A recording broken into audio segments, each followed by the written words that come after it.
Tekirdağ İl Emniyet Müdürlüğü, toplumsal güven ve dayanışma çalışmaları kapsamında örnek bir ziyarete imza attı. İl Emniyet Müdürü Yardımcısı Alper Pasinli, İlçe Emniyet Müdürü Cengiz Vatanel ve beraberindeki polis ekipleri Çerkezköy Bağlık Mahallesi Kümevler mevkiinde yaşayan Roman vatandaşlarla bir araya geldi. Gönülleri ısıtan ziyarette çocuklarla yakından ilgilenen Pasinli, vatandaşlarla da sohbet ederek istek ve taleplerini dinledi.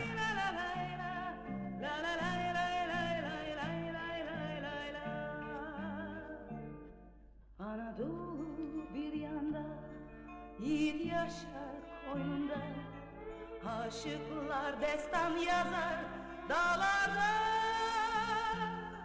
Kuzusuna kurduna, Yunus'una Emrah'a. Bütün alem kurban benim yurduma. Lay lay lay lay lay lay lay la. La la lay lay la la lay la. La la lay lay lay lay lay lay lay lay la. Yüzü pek yanık bağrı, türkü söyler çobanı. Zengin fakir hepsi de sevdalı. Ben gönlümü eğlerim, gerisi Allah kerim. Bir başkadır benim memleketim. Lay lay lay lay lay lay lay la. La la lay lay la la lay la. La la lay lay lay lay lay lay lay lay la.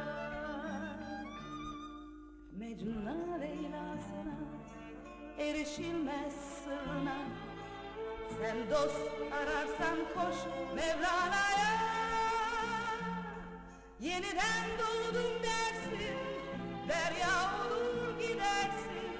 Bir başkadır benim memleketim. Lay lay